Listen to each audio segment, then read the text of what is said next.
హిందూ ధర్మం ప్రేక్షకులకి నమస్కారం. Gurukulam the elite learning programme summer camp ప్రత్యేక కార్యక్రమానికి స్వాగతం, సుస్వాగతం. నేటి విద్యా విధానం చాలా లోపభూయిష్టంగా ఉన్న తరుణంలో ఒక అద్భుతమైన నూతన విద్యా విధానంతో మన ముందుకు తీసుకొస్తుంది గురుకులం.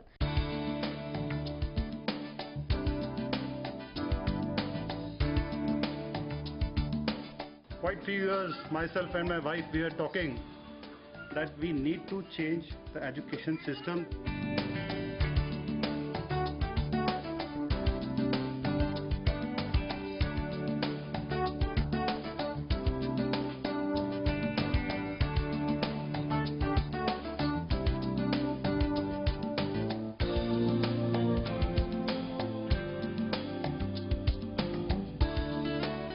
Really an amazing experience again and again in my mind, because I am not going to forget this for the rest of my life. I had not thought that I would climb a mountain, but I did it. I don't know how, but I did it. Because I love nature better than anything. I wish I don't want to go to home. Gurukulam summer camp నిర్వాహకులు ఆచార్య గోపి గారు మనతో పాటు ఉన్నారు. వాళ్ళు ఎలాంటి విద్యా విధానాన్ని విద్యార్థులకు అందిస్తున్నారో అనే విషయాలు ఇప్పుడు మనం తెలుసుకుందాం. నమస్కారం అండి. నమస్కారం. ఇప్పుడు మనం చూస్తున్నాం, చాలా విద్య అనేది ఎక్కడ చూసినా కూడా ఎడ్యుకేషన్ పరంగా మనం మాట్లాడుకుంటే ఎక్కడా కూడా నైతిక విలువలకు రావు లేకుండా ఉన్న విద్య అనేది మనకి ఏర్పడుతూ ఉంది. విద్య నేర్చుకోవట్లేదు, విద్య అనేది కొనుక్కుంటున్నాం ప్రత్యేకంగా చెప్పాలంటే.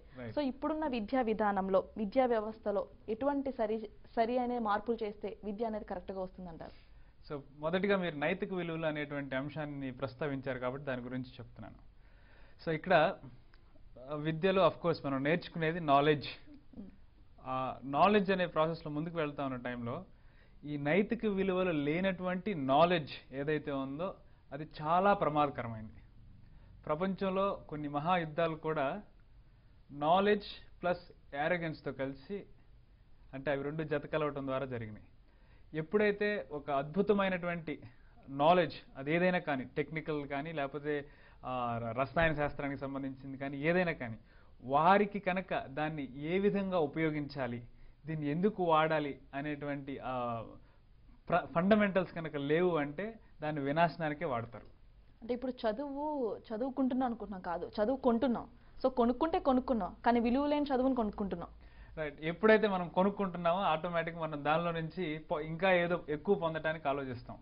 దీని గురించి మనం ఇంతకుముందు చర్చించున్నాం. అంటే ఇది ఏ విధంగా ఇదంతా జరిగింది అనేది, ఈ ప్రాసెస్. ఇటువంటి విద్యా విధానంలో విద్యార్థులు ఎటువంటి సమస్యలు ఎదుర్కొంటారంటారు ప్రత్యేకంగా? అంటే ఇప్పుడు మన ఈ కన్వెన్షనల్, మన సాధారణ విద్యా వ్యవస్థలో మనం గమనించాల్సిన అంశం ఏంటంటే, పిల్లలు చదువుకుంటానికి, నేర్చుకోవటానికి కావాల్సినటువంటి స్థితిని ఏర్పరచలేకపోవటం. ఇప్పుడు మనం ఇక్కడ స్టూడియోకి వస్తున్నాము, స్టూడియోకి వచ్చి కూర్చోవడానికి కొంత ప్రిపరేషన్ అనేది అవసరం కాదంటారా? దానికంతా ప్రిపరేషన్ చేసుకున్న తర్వాతే మనం ఇక్కడ కూర్చొని ప్రోగ్రామ్. అదేవిధంగా దేనికైనా కానీ కొంత ప్రిపరేషన్ కావాలి. సో ఇక్కడ విద్యా విధానంలో మనం నేర్చుకుంటున్నాము అని అంటున్నప్పుడు నేర్చుకోవడానికి కూడా కొంత ప్రిపరేషన్ కావాలి. సో ఆ ప్రిపరేషన్ ఏంటంటే, ఫస్ట్ మొట్టమొదటిగా మైండ్ని కామ్గా, ప్లెజెంట్గా, పీస్ఫుల్గా ఉంచగలగటం. ఆ విధంగా ఉంచి మనం కొత్తది ఏదైతే నేర్పిస్తామో అప్పుడు అది లోపలికి వెళ్తుంది. ఇప్పుడు జనరల్గా ఏమవుతుంది, యాంగ్జైటీ అనేది క్యారీ చేస్తూ ఉంటాం మన జీవితంలో. అంటే ఒడిదుడుకులు, ఆందోళనలు, వీటన్నిటిని. ఒక విద్యార్థి ఉన్నాడు, విద్యార్థి ఇప్పుడు పాఠం నేర్చుకుంటానికి ముందు కనుక ఆ ప్రశాంతత, ఆ మౌనం అది కనుక లేదు అంటే జనరల్గా వాళ్ళని డిస్టర్బ్ చేసేటువంటి అంశాలు కొన్ని చెప్తాను. ఏంటి, ఇంటి దగ్గర పేరెంట్స్ తిట్టారు అంటే దాని తాలూకు ఇంప్రెషన్ అనేది మైండ్లో ఉంది. ఈ ట్రాఫిక్లో వస్తున్నారు, అంతా చిరాకు, ఈ పొల్యూషన్, ఇదంతా దానిలో నుంచి కొంత ఇబ్బంది. సో అదేవిధంగా ఫ్రెండ్స్తో ఏదో గొడవైంది, అదొకలాంటి ఇబ్బంది. లేదా అంటే ఆ పియర్ ప్రెషర్ అంటాం. కొంతమంది ఏమో చాలా మంచి బట్టలు వేసుకొని అంత క్లాస్గా వీటన్నింటిని మెయింటైన్ చేస్తూ ఉంటే, ఈ విద్యార్థి ఏమో అఫోర్డ్ చేయలేకపోవడం, వీళ్ళ దగ్గర లేకపోవడం. అంటే దాని తాలూకా తనకి నేను తక్కువ, లేకపోతే నాకు లేదు అనేటువంటి ఆ భావన ఏదైతే ఉందో అది కొంత ఇబ్బంది కలిగించేటువంటి అంశం. ఈ విధంగా రకరకాల అంశాలు మైండ్ని ముందుగానే ఫుల్గా ఆక్యుపై చేసుకొని అవే ఉంటే ఇంక మనం చెప్పేది ఏదో పిల్లవాడు నేర్చుకోవాలి అని అనుకునేది ఎక్కడ లోపలికి వెళ్తుంది అంటారు? అంతే. ఇప్పుడు మనం చూసుకున్నట్లయితే గురు బ్రహ్మ గురు విష్ణు గురుదేవో అంటూ ఉంటాం. ప్రతిదానికి గురువే. మనం ఈ రోజున నేను ఇక్కడ కూర్చుని చదువుతున్నాను అంటే నా గురువు పెట్టిన భిక్ష అని చెప్పి ప్రతిరోజు మనం తలుచుకుంటూ ఉంటాం. ఈ రోజున గురువులు మనం చూసుకున్నట్లయితే టీచర్స్ కానీ ఎక్కడైనా కూడా ఆ బోధన అనేది లోపిస్తుంది. ప్రతిదానికి ఈ రోజున చాలా క్రైమ్ రేట్ పెరిగిపోవడానికి, లేదంటే స్టూడెంట్స్ విచ్చలవిడిగా తయారవడానికి ఆ అమ్మాయిల మీద యాసిడ్స్ పోస్తున్నారు. అదేవిధంగా స్టూడెంట్స్ని ఫీజుల కోసం వేధిస్తున్నారు. ఆ స్టూడెంట్స్ మీద ప్రెజర్స్ అనేది ఎక్కువ పడుతూ ఉన్నాయి. సో బోధన అనేది కూడా సరళీకృతంగా ఉంటేనే స్టూడెంట్స్ అనేది చాలా చక్కగా ఉండాలి. ఇప్పుడున్న విద్యార్థులకి గురువుల నుంచి ఎటువంటి బోధన ఉందంటున్నారు? కరెక్ట్. సో ఇక్కడ మీరు గురువు అని ప్రస్తావిస్తున్నారు కాబట్టి చెప్తాను. మనకి అంటే గురువు అని వాడుతున్నారు.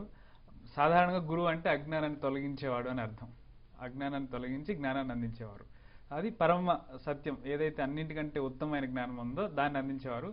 అయితే ఇక్కడ మనం కొన్ని పదాలకు అర్థాలు తెలుసుకోవాలి. మొదటిగా మనం చూస్తే మనకి అధ్యాపకులు, ఉపాధ్యాయులు, ఆచార్యులు, పండితులు, గురువులు ఇట్లా మెట్టుమెట్టుగా ఉంటారు. అంటే ఎవరైతే మనకి కేవలం సమాచారం మాత్రమే అందిస్తారో వాళ్ళని అధ్యాపకులు అంటారు. అంటే వాళ్ళు జస్ట్ ఇన్ఫర్మేషన్ ఇస్తారు అంతే. వాళ్ళకి దాని గురించి వాళ్ళకి తెలిసి ఉండొచ్చు, తెలిసి ఉండకపోవచ్చు ఏదైనా కానీ ఇంకొంత అంటే వాళ్ళు స్టడీ చేస్తా మనకు కూడా చెప్పే వాళ్ళని ఉపాధ్యాయులు అంటారు. అదే వాళ్ళు ఆచరిస్తూ మనకు కనుక చెప్పేవాళ్ళు అయి ఉంటే వాళ్ళని ఆచార్యులు అని చెప్తారు. అదేవిధంగా పండితులు అంటే దానిలో వాళ్ళకి ఒక పరిపక్వత వచ్చి వాళ్ళు దానిలో ఆ స్థితిలో ఉండి మనకి ఏదైతే ఇస్తారో వాళ్ళని పండితులు, లేదంటే ఇంకా దృష్టాంతులు. అంటే ఆ ఇన్సైట్ అనేది ఒకటి ఉంటుంది. ఒక ఇన్సైట్ చెప్తాను. ఫర్ ఎగ్జాంపుల్, ఇప్పుడు సాధారణంగా మౌనం అంటే అందరికీ తెలిసింది ఏంటి? మన స్కూల్ పరిభాషలో గట్టిగా నోరు మీద వేలేసుకొని ఉండడం. కానీ ఈ పండితులు లేకపోతే దృష్టాంతుల దగ్గరికి వెళ్తే మౌనం, సైలెన్స్ అనే దానికి వాళ్ళు నిర్వచనం ఎట్లా చెప్తారు? దానికి ఇన్సైట్ మీనింగ్ ఏంటి? Not getting disturbed by anything happening inside or outside. అంటే నీ లోపల బయట జరిగేటువంటి ఏ విషయానికైనా కలత చెందకుండా, డిస్టర్బ్ అవ్వకుండా ఉండగలిగేటువంటి ఒక స్థితి ఏదైతే ఉందో దాన్ని సైలెన్స్ అని వాళ్ళు చెప్తారు. అంటే అక్కడేంటి, మనం భౌతికంగా వాడే మీనింగ్ ఒకటైతే ఇన్నర్గా ఉండేటువంటి మీనింగ్ ఒకటి ఉంది. సో ఇక్కడ మీరు గురువు అని చెప్పారు కాబట్టి అది హైయెస్ట్, ఇంకా దాన్ని మించింది లేదు. ఆ పదాన్ని మనం ఈ విధంగా వాడుతున్నాం. సో ఇప్పుడు మీరు ప్రస్తావించినది ఎవరు అంటే అధ్యాపకులు అయి ఉండొచ్చు.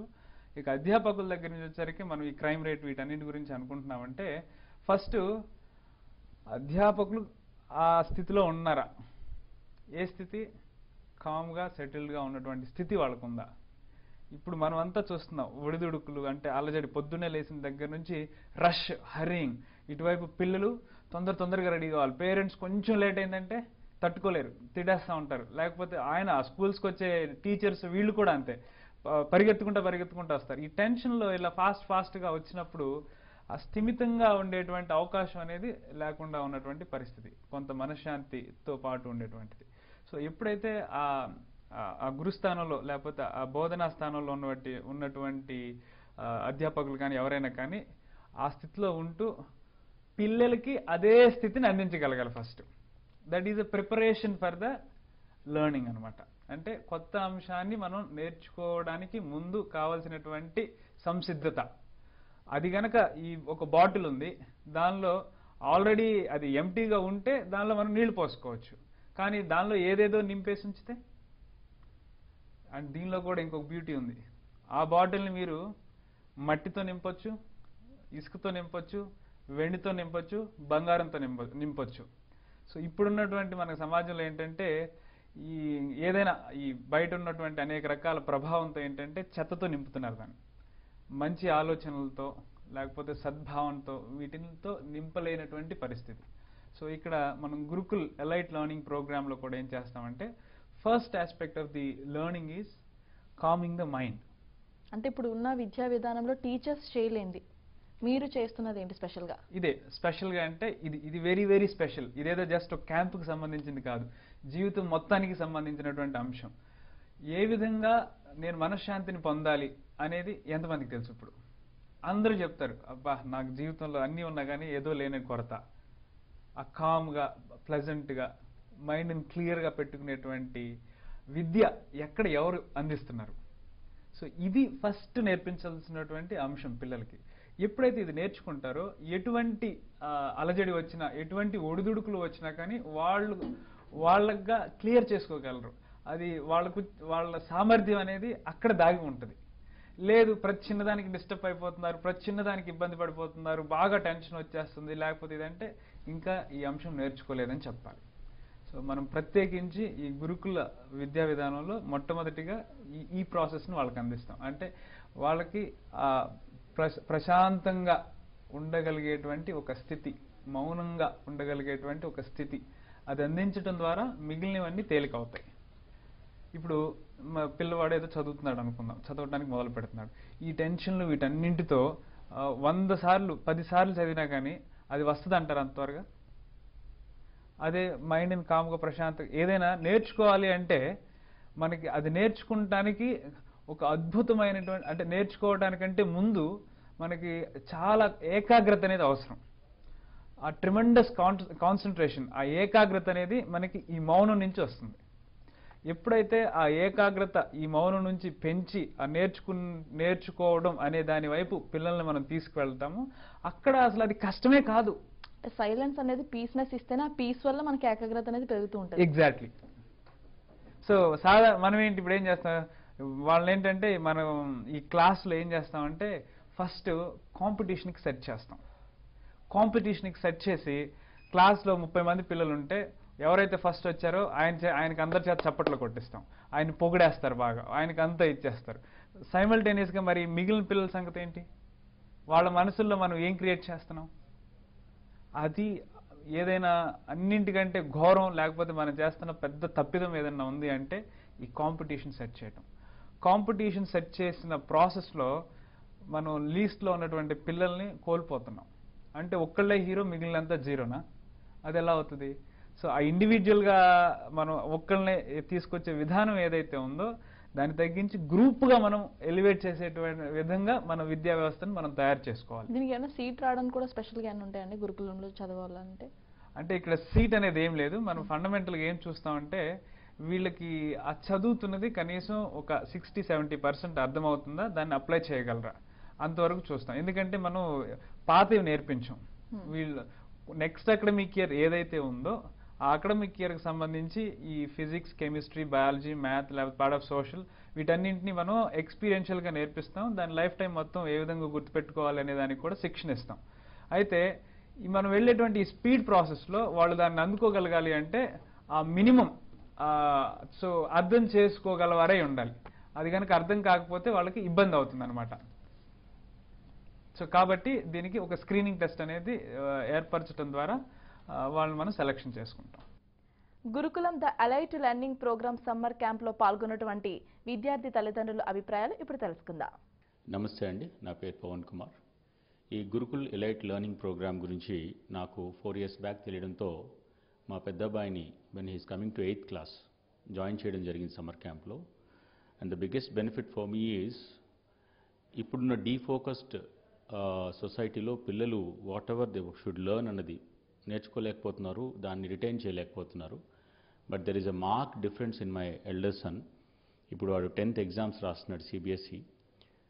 ఎలైట్ లెర్నింగ్ ప్రోగ్రామ్ జాయిన్ అయిన తర్వాత he became independent. He knows how to handle his own subject learning, he knows how to handle his own concept learning, he knows how to deliver the aspect what he has learned. And మేము పేరెంట్స్గా I'm in education field for 20 years, me and my wife, but we gave parental support. We didn't give any knowledge support of education. Because I believe in, నేనేం నమ్ముతానంటే these days parental support చాలా miss అయిపోతుంది వాళ్ళకి.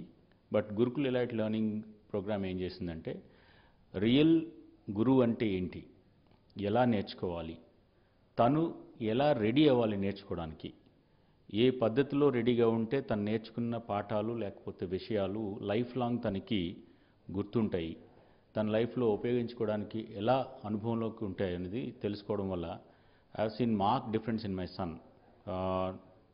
The balance he has. ఇప్పుడు రోజుకి 10 hours 12 hours work తనంతట తాను చేస్తున్నాడు. నేను ఇంకా ఏం చెప్తానంటే 9 o'clock అయింది, you have to take rest, sleep, నిద్రపోవాలని చెప్తాను.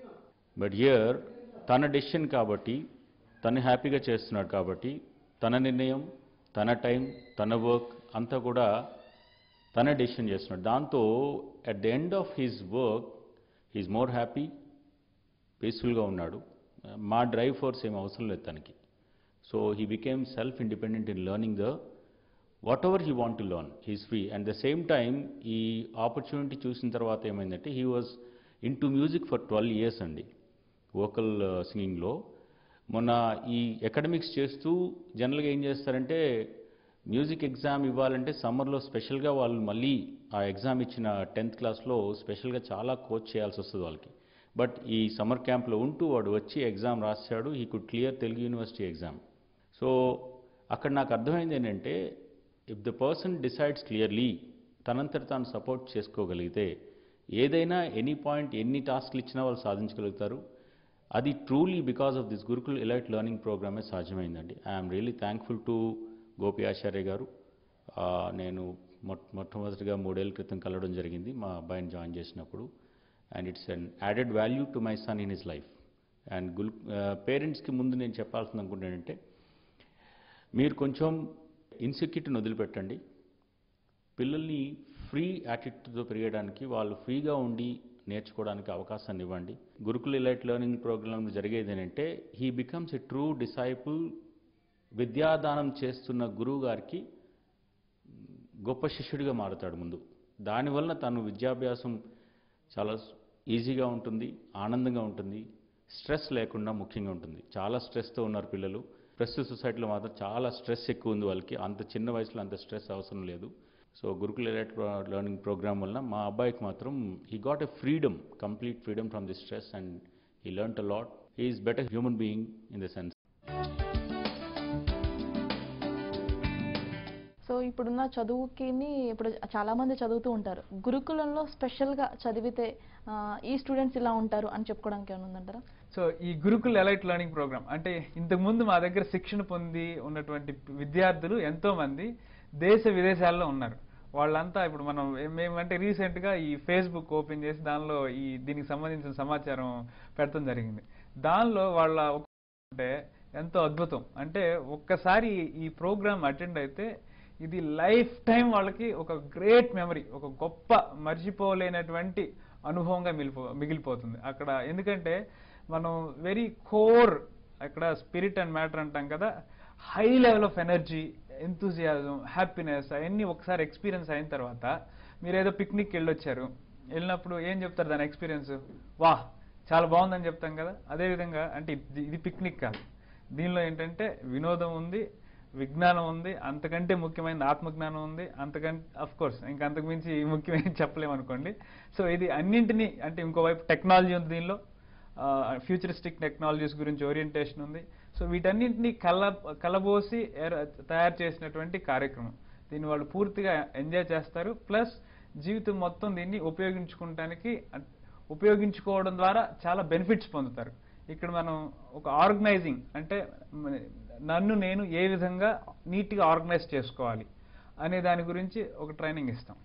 అండ్ మనలో కనుక ఆర్గనైజింగ్ స్కిల్ లేకపోతే అస్తవ్యస్తత అనేది ఏర్పడుతుంది. ఏదైనా ఇప్పుడు బుక్స్ కానీ లేకపోతే ఇవన్నీ ఉన్నాయి అనుకోండి, డంప్ చేసి అలా ఉంచితే ఎలా ఉంటుంది?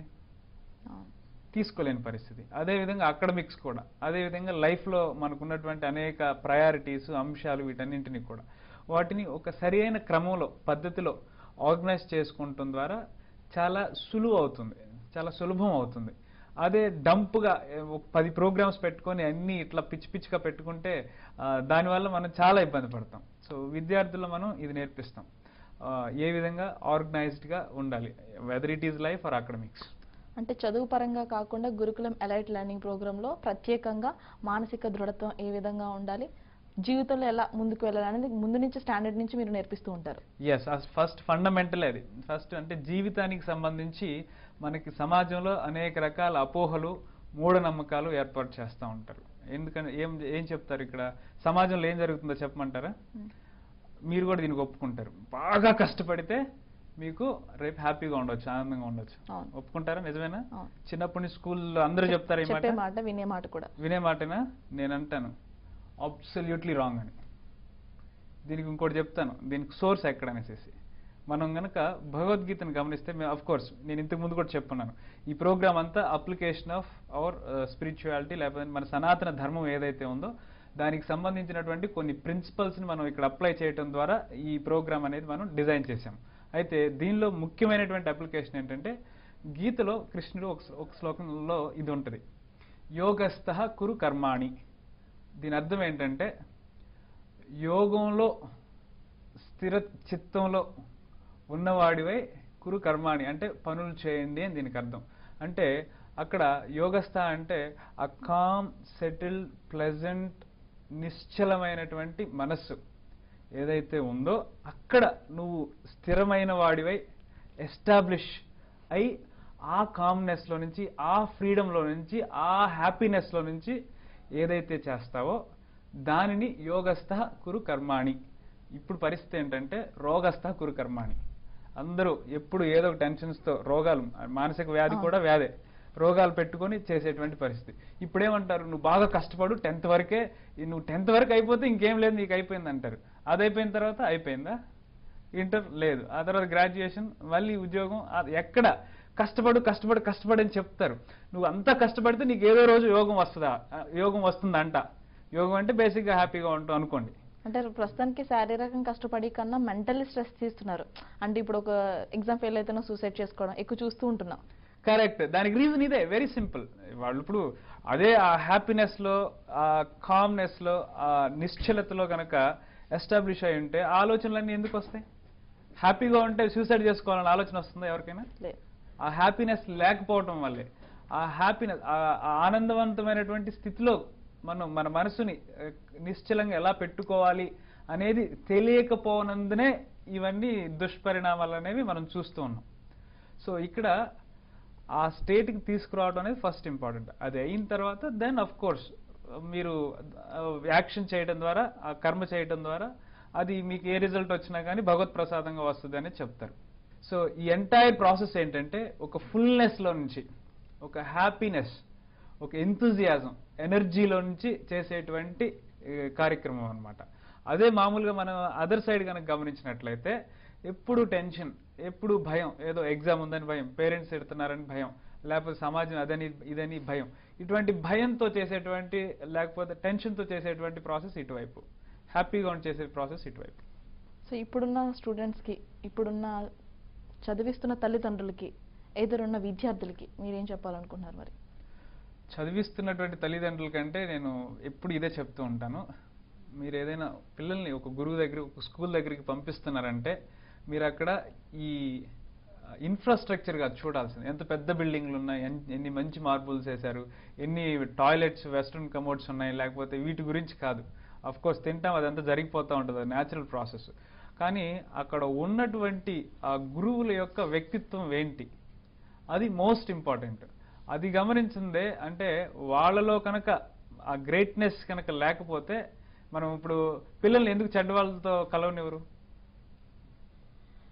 చెడ్డ బుద్ధులు వస్తాయనే కదా. అట్లాంటప్పుడు మరి ఏ మనిషి అయితే ఆల్రెడీ టెన్షన్స్, స్ట్రెస్, ఆటితో వీటితో ఉన్నారో మళ్ళీ వాళ్ళ దగ్గర పిల్లల్ని పంపిస్తే వాళ్ళే నేర్చుకుంటారు. వాళ్ళ దగ్గర ఉన్న స్ట్రెస్ వీళ్ళకే వస్తుంది, వాళ్ళ దగ్గర ఉన్నటువంటి ఆందోళన ఏదైతే ఉందో వీళ్ళకి పాస్ చేస్తారు. సో ఫస్ట్ ఫండమెంటల్గా చూడాల్సింది ఏంటంటే, అంటే మనం ఇది ఫస్ట్ అంటే పేరెంట్స్ అంటే ఇది ఎట్లా తెలుస్తుంది అనేది పెద్ద సమస్య ఇక్కడ. వాళ్ళు నిజంగా సెటిల్డ్ పీపులా, నిజంగా అంత మంచి వ్యక్తిత్వం ఉన్నవాళ్ళ, నిజంగా అంత గొప్ప వ్యక్తుల అనేది మనకు ఏ విధంగా తెలుస్తుంది అనేది పెద్ద ప్రశ్న. అఫ్ కోర్స్ దీనికి కొంత మరి వర్క్ చేయాల్సినటువంటి అవసరం ఉంటుంది. ఇంతకుముందు అంటే అఫ్ కోర్స్ గురుకులాల్లో ఉండేవి, ఆ ప్రాసెస్ అంతా ఆ విధంగా నడుస్తూ ఉండేది. ఇప్పుడు నన్ను అడిగితే నేను ఇదే చెప్తాను. ఓకే, సో ఆ మంచి విలువలతో ఎవరైతే నడుపుతూ ఉన్నారో, వాళ్ళలో పూర్తిగా నింపుకొని ఉన్నారో క్యారెక్టర్ అని కూడా అంటారు. సో వాళ్ళ దగ్గరికి పిల్లల్ని పంపించడం ద్వారా వీళ్ళకు కూడా ఆటోమేటిక్గా అది ఆ బీయింగ్ అంటారు, అది ట్రాన్స్ఫర్ అయ్యేటువంటి అవకాశం ఉంది. అదే ఇప్పుడు చూసుకున్నట్లయితే చదువు కొనుక్కుంటున్నాను కాకుండా చదువుకుంటున్నాం అంటే గురువుల మీద ఉన్న ఆ ఎఫెక్ట్ స్టూడెంట్స్ మీద పడకుండా ఏదైతే పీస్ఫుల్ మైండెడ్తో ఉన్న పర్సన్స్ ఎవరైతే ఉంటారో ఆ విద్య అనేది అలా అవలంబిస్తేనే విద్యార్థులు కూడా చాలా చక్కగా అర్థమవుతుంది ఈ గురుకులం ఎలైట్ ప్రోగ్రామ్ క్యాంపస్లో. అంతే కరెక్ట్. అంటే ఎప్పుడైతే ఆ నిశ్చలం అని చెప్తున్నాం కదా, చలం కానటువంటిది అంటే కదలిక లేనటువంటిది, అటువంటి బుద్ధితో ఈ పిల్లవాడికి నా దగ్గర ఉన్నది మొత్తం రావాలి, ఆ హ్యాపీనెస్ అనేది పూర్తిగా దొరకాలి అని ఈయన కమిట్ అయి ఉంటారో ఆటోమేటిక్గా ఆయన ఉండటం ద్వారానే ఆ పిల్లలకు వచ్చేస్తుంది అనమాట. అటువంటి స్థితిలో జరిగేటువంటి కార్యక్రమం. థ్యాంక్ యూ సో మచ్ అండి, చాలా చక్కగా వివరించారు. స్టూడెంట్ అనేది ఇప్పుడు చూసుకున్నట్లయితే అంత ప్రత్యేకంగా చెప్పుకోవాల్సిన చదువులు ఎక్కడా కనిపించట్లేదు. నైతిక విలువలు మనం మాట్లాడుకున్నట్లుగా అలా అయితే లేదు. చాలా చక్కగా వివరించారు. ఉపాధ్యాయులకి, విద్యార్థులకి, గురువులకి ఉన్న డిఫరెన్స్, చదువు ఎలా చదువుకోవాలి, ఎటువంటి విద్యా బోధన చేస్తే మనిషి ఏ విధంగా ముందుకు వెళ్తారు, చాలా చక్కగా వివరించారు. Thank you so much. నమస్తే అమ్మ. కార్యక్రమాన్ని చూస్తున్నటువంటి ప్రేక్షకులందరికీ మనవి, సో ఈ వేసవి కాలంలో Gurukul elite learning programme summer camp April 21 నుంచి మే 26 వరకు దివ్య రిట్రీట్ రిసార్ట్ కీసర్ నందు జరుగుతుంది. దీనికి సంబంధించి ఈ స్క్రీన్లో కనిపిస్తున్నటువంటి నంబర్లకి కాల్ చేసి మా అపాయింట్మెంట్ తీసుకొని మీ పిల్లల్ని రిజిస్టర్ చేసుకోవాల్సిందిగా ప్రార్థన. నమస్కారం. చూసారు కదా, ద ఎలైట్ లెర్నింగ్ ప్రోగ్రామ్ మీరు కూడా భాగస్వాములు కావాలనుకుంటే స్క్రీన్ మీద నెంబర్స్ కూడా స్క్రోల్ అవుతున్నాయి. అపాయింట్మెంట్ తీసుకొని మీరు కూడా మీ పిల్లల్ని ఒక విద్యావంతులుగా చాలా చక్కటి భవిష్యత్తు ఏర్పరచుకోవాలనుకుంటే స్క్రీన్ మీద నెంబర్స్ కూడా స్క్రోల్ అవుతాయి, మీరు సంప్రదించవచ్చు. చూసారు కదా, ఇది వాళ్ళ ప్రోగ్రామ్. మరొక ఎపిసోడ్లో మళ్ళీ కలుసుకుందాం. అంతవరకు సెలవు. నమస్కారం.